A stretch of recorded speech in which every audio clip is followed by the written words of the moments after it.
Good morning, everyone. 12 minutes past 7 o'clock right now, and it is that coveted time. Every week we talk cars with Westside Auto Pros, and Joe, the other car guy, Jackie, has made his way into the studio. Well, this is fantastic timing, Joe. Thank you so much for being here this morning because, yes, the temperatures are starting to heat up outside, so we're thinking turn on the AC. That's right. Cool things down, but we don't just want to think about our homes. We have to think about our vehicles. Yeah, absolutely. So this morning you're probably popping the heat on, but this morning, if you're like me, or this weekend I had my air on. So. Right. Sunday, yeah. So this is kind of the forgotten filter, so to speak, inside your car. And a lot of people think, yeah, it's just a filter. What harm can it do if I don't change it? Well, this is the furnace filter or the HVAC filter for your car, and it's just as important as the one for your home. So if people don't really understand the makings of a vehicle, if you think at home when you have to replace your furnace filter, it's kind of the same idea in your car? It's the exact same thing. Okay. It's just for your car. It's the best analogy I've got to describe to you how important it is. And we're going to run a special on this through the end of the month on most vehicles because of where they're located. Parts and labor for $23. Good deal. Most of the filters cost more than that. I was going to say, how, for someone who's ignorant when it comes to vehicles and things like that, what's the average of the something average like that? is going to be $60 to $80. Really? Oh, it is really that much? Yeah. Wow, Yeah. my goodness. If you're paying somebody to install it. If Right. you have the ability to install it yourself, and this it's is less. installed. That is correct. Okay, and that's, in some cases, is kind of a pain because you have to go Yeah, under some the of them are dash. in the glove box. Yeah. Some of them are behind the door inside the glove box. Some of them are under like the wiper cowl.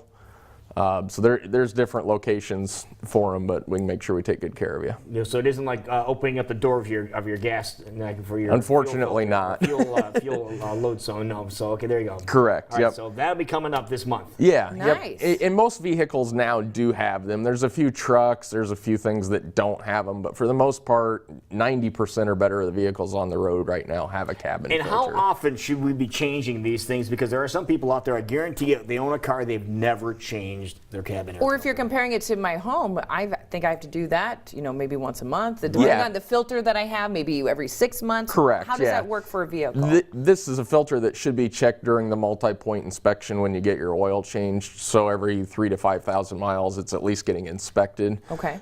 Overall, it averages out to about once a year or every 12,000 miles it should be changed. Now, there's going to be people that live in rural areas that are going to need to do it a little more frequently. Because of gravel, things Absolutely. Yeah. Yep. So Now, is it on the same, like time period as if you're changing wiper blades too? Or a wiper sheet? Pretty similar. Okay. Similar, yeah. Those could be every 6 months or so. This is going to probably have a little more longevity on it. And there are different qualities of filters, just like there are for your house. You can get some that have a carbon element to them, or excuse me, a charcoal element to them. And this would be a clean filter.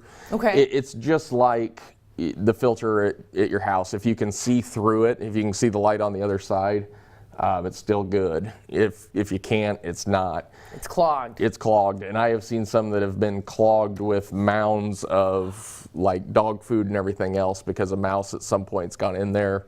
It's not getting checked when they go in for service. And the blower just throws it right in that direction. Yeah. And it catches it, which is the job of the filter. Exactly, and this $23 filter that we're installing can save you about $2,300 worth of air conditioning or heater repair on your car. Okay, now there's some people out there saying, can I just hose it down or can I just blow it off? Correct, yeah. With it being a paper element, you're going to introduce more moisture into your HVAC system, which can build mold, just like in your house if it's not taken care of or moisture's not getting out of there.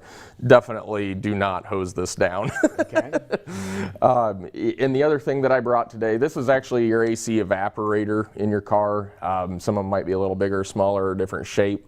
The air passes through this. That's when it cools and it goes into the vehicle so that you actually have cold air. This filter is going to sit here to keep the dirt and debris out of it. If you don't have this filter, dirt and debris is going to get plugged in there. It's going to make your AC work way less efficient. And if this gets plugged to the point that you have no air conditioning, this is going to be a pricey fix. Now, what do you have to do in that situation? Do you have to replace the whole unit, or can there be other things that are done? Sometimes you can get them cleaned out and you can salvage it. Sometimes the unit's got to be replaced and there is no salvaging it. If that happens, prepare for your dash to come out over a filter that you could have prevented. Wow. For $23. So the rest of this month, it's a KCWI special, folks, so make sure you take advantage. But and you've been saying various reasons throughout the morning, but why is it so important for that filter to be clean? Well, the other thing is from a health standpoint, the dust, the allergens, the stuff that come into your car just from outside air, this is trapping it. So if you're somebody that has a lot of allergies, you're going to want this changed more frequently, or at least inspected to make sure that it's clean. So, I mean, it's good for your car and it's good for you. Now, what if you notice an odor in your car when you get into it after it's closed up? Could this be the source? That would be the first thing I would check. If you didn't leave a window cracked and it rained and water got in your car, this would be the first thing, because it's the least invasive to get into. It's worth a check there first, because we've caused odors with dirty cabin filters. All right, folks, just trying to save you some money and having some great advice for you from courtesy of Westside Auto Pros. If people want to give you a call, maybe they're not sure where that is located in their vehicle, if they're able to take advantage of this great deal that you have going on through the rest of the month, what's the best way to get in touch with you guys? Absolutely. They can call us at 225-9090. They can swing by the shop, or you can reach me at joe@westsideautopros.com. Perfect. Wonderful. Good to see you, buddy. Thank You you, bet. Joe. Appreciate it.